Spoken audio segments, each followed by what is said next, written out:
Okay, so a new season of Picard. Let's go, prepare yourself. You know, they said it was going to be better. They said they'd learned the mistakes from the last one, you know. I can't let Picard go out like that. Come on, be good.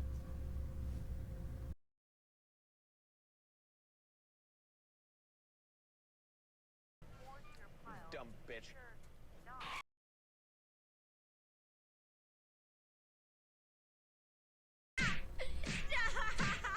He's already dead.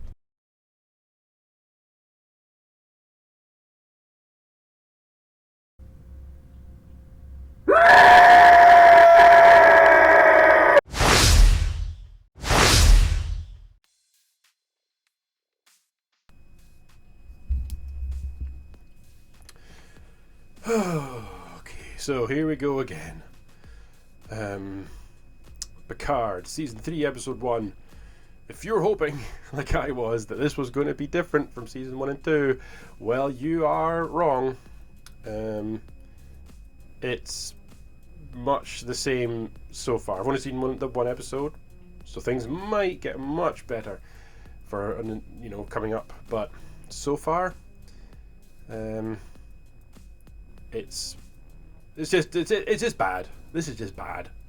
I'm really hoping that Season 3, the final season of Picard, and it is said to be the final season. This is Picard's story. It ends at the end of this. It is the end of Picard. Now, whether or not he dies or not, dies again, obviously, because he's already dead. He's dead. He's a robot. He's an android now, which is just ridiculous. So Picard is dead. Picard is already dead. And they should have just left him dead, to be honest. Because they've dragged up his corpse. They dragged his corpse out of the ground for Season 2. Gave it a right good kicking. Then pissed all over it. And then they ended that. And now they're bringing it back for Season 3. And, you know, watching the trailers, it was looking different. It looked more like Star Trek. Star Trek is bright and colourful and full of hope and optimism. This is none of those things. It is dark. I know we're in an energy crisis at the moment, but they could have turned on some of the lights. And when I say dark, I don't mean the toad. I mean it's just dark. Why is everybody not bumping into each other, falling all over the place on the bridge? It is so dark. I mean, you go back and watch TNG. It's bright. You can see everything. We're into this Star Wars universe. Star Trek is not Star Wars. Star Wars is miserable and depressing, and everything is rubbish. Star Trek is meant to be the opposite. It's a utopian future where we've almost got it right. We've almost basically done it as a society, as a not just our species but all the species. The Federation is meant to be like this sort of utopia where everything is actually quite good, you know, not horrible. And everything in this universe just looks horrible. Like, everything's dark, everything's miserable, nobody's happy. But that's just, and the scenery and lighting sort of reflects the mood of the people watching it, I am afraid. Miserable and devoid of all hope. So they got that bit right, I suppose. But this episode 1 is just setting up this next final story for Picard, and really it's Picard and the original cast of the Next Generation TNG. So they're all coming back. Yeah, all the characters are coming back to hopefully not just all get the Picard treatment of having their characters ruined. But that we'll wait and see. So it starts off as a bit of a cat and mouse. It's going to be a bit of a cat and mouse submarine warfare style. That's what the writers have talked about. So like think Wrath of Khan and maybe the Hunt for Red October sort of thing, right? So far it's none of that. It's just how can we make everything look awful and feel awful and miserable, and kick off with that as the premise for a story. I mean, it starts with like they've decided to change well-established things in the universe, like instantly from the first episode. You got Beverly Crusher using some crazy ass pump action phaser, and she's just pumping it randomly, like a super soaker. She's just, and then just, there's no logic to any of it. And also, it has a battery, like a power cell, which runs out, and she has to reload it. You don't reload a phaser. It's literally a laser. Then she goes on about taking time to charge the warp core. Send power to the warp core. The warp core is the thing that gives it power. They're trying to pull your heartstrings on the nostalgia. It's like, remember the TNG, the Next Generation? Remember how good that was? Remember how good it was? Remember? They're shaking this in your face all the time. The little tiny things. He picks up a flute from an obscure episode, season 3, episode 10, or whatever it is. They do this tiny little nods for the full-on Trekkies, and then they go and do something completely mental, like the warp core. Like, the writers have never watched Star Trek. That's what it seems like. The writers have never watched Star Trek. They asked someone, what is Star Trek? Someone gave them a 10-second description of Star Trek, and they've based that as, they've got their entire history of Star Trek now, and they will never watch one of the episodes. It's just mind-boggling. So we'll go through a little bit of the episode and pull out some of it, because I'm being hard on it, but it wasn't all bad. I mean, there wasn't much good. Okay, so start off with some of the good things. Picard and Riker together is good. The dynamic between them, between like Jonathan Frakes and Patrick Stewart, is good. It's like it's good because they've worked together in these characters. They'd worked together for 10 plus years or whatever it was on the original show. The chemistry comes back like that. The back and forth is good. They lean a bit too much. I mean, for every good thing, there is an equal bad thing. Well, actually, for every good thing, there are 110 bad things. Okay? So the good thing of the dynamic between Picard and Riker is instantly washed away by the constant joke that they're too old now. Like, if they'd done it once, twice, there's a good joke where Picard says, "Oh, my hand's all stiff," and Riker's, "Oh, my knees are busted up," and he says, "Well, as long as we don't have to move or shoot, we'll be fine." It's like, that's good. And then they do it again. There's another joke, and then there's another joke, and then there's another joke, and then there's another joke, then there's another joke about them being old. It's like, okay, I get it. You don't treat your audience like they're morons. The writers may be morons, so that's what they think their audience is.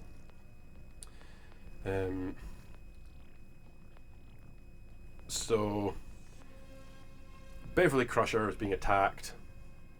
She sends a message off to a communicator. She sends a message off to Picard's communicator from 20 years ago. Why? How is she going to know that he is going to have that communicator? It just so happens that he has a communicator basically in a box next to his desk. But have you got a phone? Your phone from 20 years ago? Just lying around next to you? Is it on? Are you going to pick that up?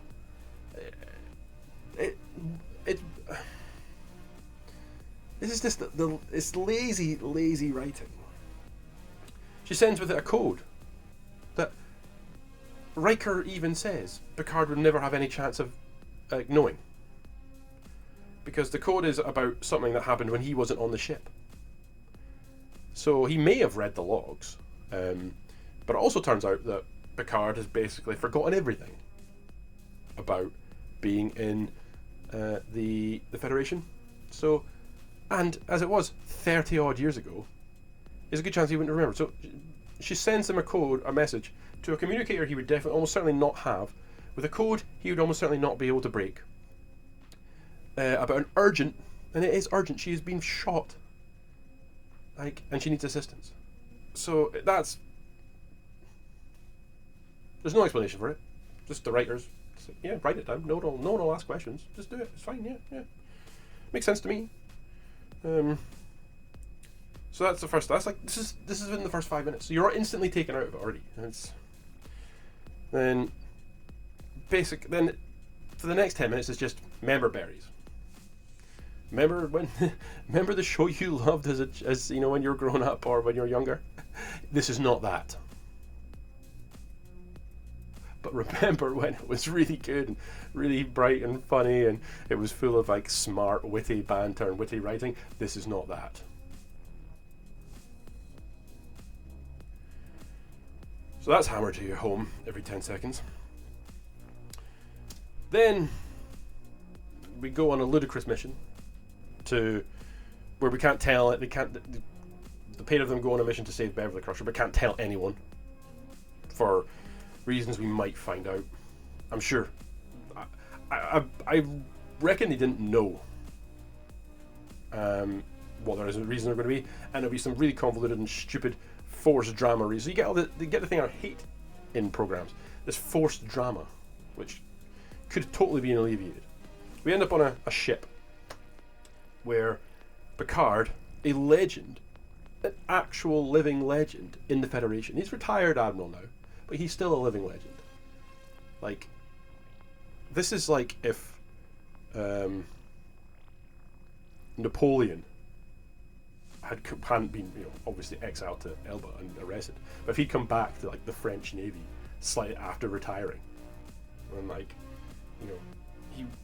he was a legend, and people gave him ultimate respect. He saved the universe, several times with his crew. But we come onto this ship with this Captain Shaw, who's just an asshole. He's just an asshole for seemingly no reason. We don't get any backstory to this character. He's added as pure plot device as an antagonist for our protagonists, and he has some valid points, to be honest. But he delivers them in such an asshole-ish way that he's just a comic villain. These writers have just gone onto Disney, seen like the Disney character villains, which are written that way for children, so that it's so obvious who the villain is, you can't not get it. They're written for children, and this is written for children too. The guy is just an asshole for no reason. 7 of 9 turns up, yeah, and her character is just completely destroyed and rewritten. The writers haven't watched any of Voyager. They've not watched Voyager at all. They've thought, no, we don't. That was that was then. That was a past. We're the future. We're the best. We're going to write this. So they basically changed her character completely, from where she hates her human name, Annika Hansen. She wants to be called 7 of 9, even though in the last series and before, and always before, she's hated the Borg. After she got removed, she hates the Borg, and she didn't know her own name, so she called herself 7 of 9. But now she likes to be called 7 of 9. She also, having served on Voyager and essentially in the Federation, because Captain Janeway made her become part of the Starfleet, so she followed orders. She followed orders in Starfleet in her role. But now, no, she hates to follow orders now. She goes by her gut. Following orders is for losers, and I can't do that because I go follow my gut. I hate following orders. What? Since when?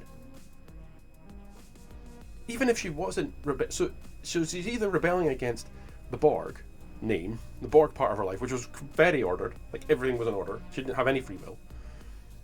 In which case, you would assume she would go and choose the Annika Hansen name. Or she's not, and she wants the orders, and she wants to follow regulations, which means she might keep her Borg name. It's just, they contradict themselves within the same sentence that they're talking. It's just. Ugh. Then we get to the worst part. Raffi turns up, and if you were hoping, like I was hoping, and they'd said a lot of the characters from season 1 and 2 are gone, and you're like, yes, one silver lining perhaps, one saving grace. But then no, they keep the worst one. You kept the worst one. Raffi, she's the worst. She's just miserable, and she's a terrible, terrible officer.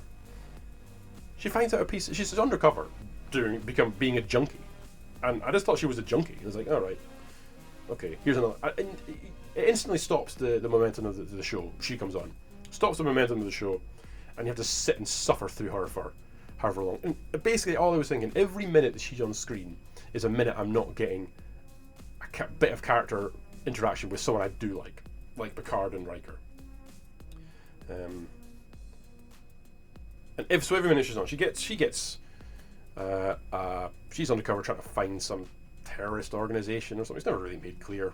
She's got some secret handler, which could end up just being an AI chatbot, and she's just been sent off to basically keep her busy.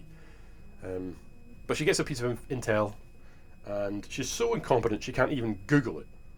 Right. Honestly, if you Googled it, she has goes to 25 search iterations of the Red Woman, before she finds anything. And then this is again super stupid, lazy writing. She says, "Show me all important events coming up in the next few months," and there are three in the universe. There are 3 important events coming up. I live in a town of about 4,000 people, and if I checked, there'd be about 20 events in the next month.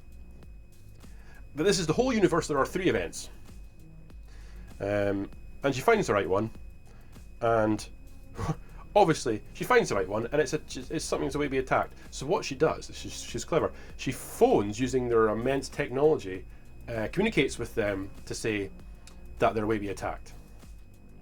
Oh wait, no, she doesn't do that because she's a moron and the writers are idiots. So what she does is not use the technology that we have in this day and age to communicate without traveling. See, she flies there. She flies to the place.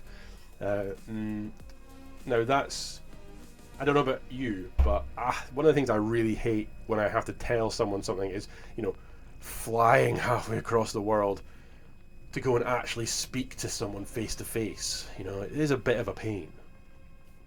It's just, why? It's just lazy writing. They don't even bother attempting to say, "Oh, our ship's damaged. It's been an attack. The communications array is damaged." Or they don't even bother coming up with an excuse. This is super sensitive. I can't broadcast this over a communication channel. No, she flies there, and the attack happens. Obviously, it's she killed all those people. The whole building is sucked into a portal and then dropped out of the portal. Which that's visually it looks cool. That's one of the things about the show. That some of it looks good when they turn the goddamn lights on. But no, she lets all those people die because she is the worst. She is the worst. She is the worst officer.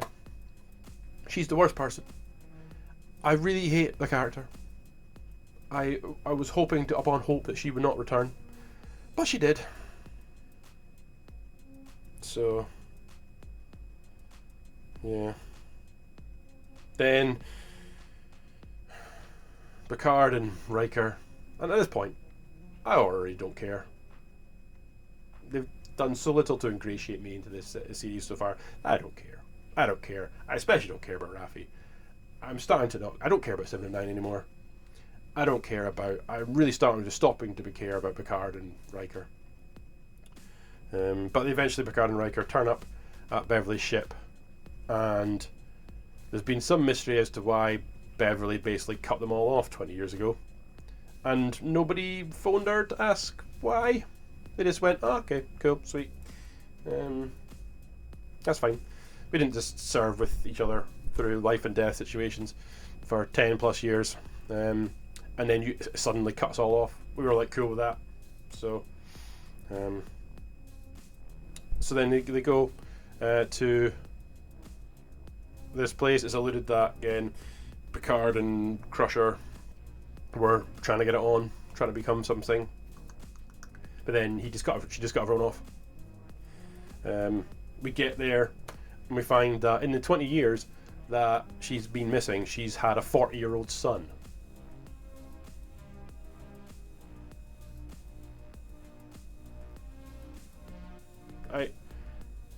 What? Again, this might be explained, but to be honest, I don't have any faith that they're going to be able to explain it in a coherent way. It's probably just going to be some, oh yeah, don't worry about it, it's Star Trek science magic. I'm a clone of someone. But cool. Don't worry about it. It's basically just going to say, don't worry about it. Then he tells them that they're being hunted by someone. We don't know who someone is. If you've seen the trailers, you know it's some weird Karen. But he says, go look for yourself, and you're expecting, oh, is it going to be someone we know? Maybe it's a Klingon warbird or a Romulan fleet ship or something like that. But no, it opens up and it's Batman? They're being chased by Batman? So yeah, I'm like, I had to like, am I supposed to know who these people are? I don't really know that ship design. And knowing these writers, it probably is an established race that they've just changed the ship design on because they haven't watched the previous series, as I've said before. So yeah, then it's just like, end wet fart, and then I have to now suffer through. Oh yeah, and they suffer through the next 10 episodes of this, so I can finally get some, conclusion on Picard's story and everyone else's story. When really, this should have just let him die. It'd been like, or given some sort of mercy flush, because this is just, it's just bad. It's just bad, and it's just sad. If this wasn't Picard, if this was just generic sci-fi show, this wasn't Star Trek, I would definitely not have been watching it. But it's because of who it is. It's because of the license. Because it's so beloved and so adored by so many people. That is what makes it so much worse.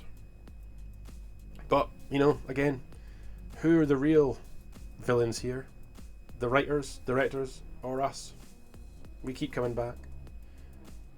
But see, the problem is, I know they can do it good. If you watch Strange New Worlds, that's good. That's Star Trek. It's bright. It's hopeful. It's clever. It's not Star Wars. Star Trek is not Star Wars. Stop trying to make it Star Wars. They even have, at the beginning, the ridiculous stormtrooper aiming, where this aliens is firing off point blank range with an open target and misses everything. He's missing everything. So yeah, I'll continue to watch this, so maybe you guys don't have to. But if you feel like you want to, feel like you need punished for something, if you feel like you need to get some bad karma off your chest, this is a good way to start. Watch this. This will definitely clear your karma or your chi. This is punishment. This is bad. This is every time Raffi comes on the screen, I get PTSD from the first two series of this. So maybe this is my punishment. But until next time, keep watching me, but I wouldn't keep watching this. So like, comment, and subscribe. Tell me what you think. Maybe I'm wrong. I'm definitely not. But, I'm willing to listen and ignore you because I'm not wrong. This is bad. But until next time, peace out.